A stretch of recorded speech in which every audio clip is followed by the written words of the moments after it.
Many of them left out of the building today. This is the 40th anniversary since the establishment of NIOSH and OSHA, two agencies designed to protect the health and safety of workers on the job. And this year, our closing ceremony at MPH will honor that history. Last week, I was in New York City with firefighters and nurses and policemen and laborers who responded to 9/11. I met and spoke with people who lived in the communities around the Twin Towers.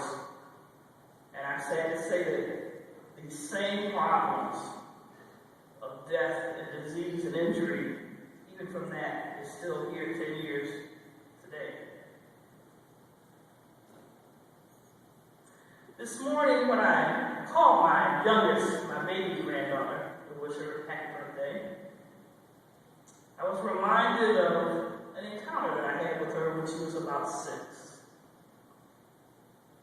When Rae Murray was 6 years old, I asked, as all grandparents do, when you see your children, what you learn in school today, baby? Expecting the normal answer of nothing.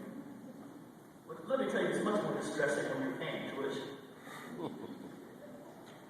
But this particular day, she came over to me and she asked, did you know that eggs are really dead baby chickens?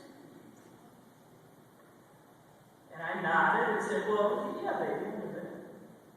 And she looked a little suspicious and she said, then did you know that we used to be slaves? I didn't smile that time, and I said, well, yes, Rae Murray, I knew that. And she backed up a little bit and pointed her finger at me and said in anger, you're supposed to tell us the important stuff. Colleagues, that's what we're supposed to do in public health.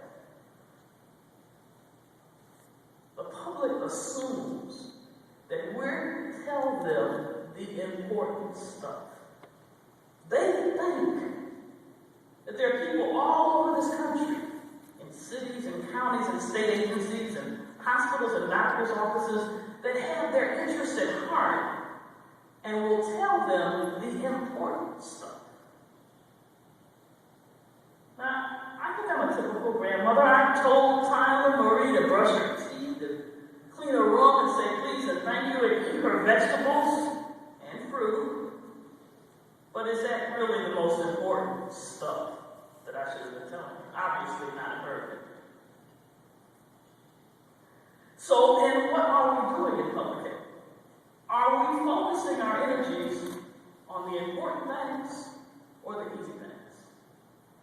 What does it mean when our premier national organization, the CDC, has a campaign for winnable battles?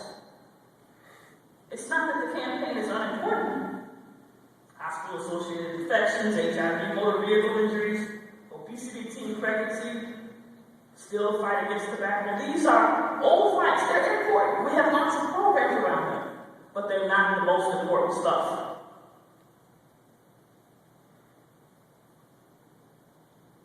We have to be careful in this link between what we talk about and where we are as a field are, in my opinion, connected. I worked in the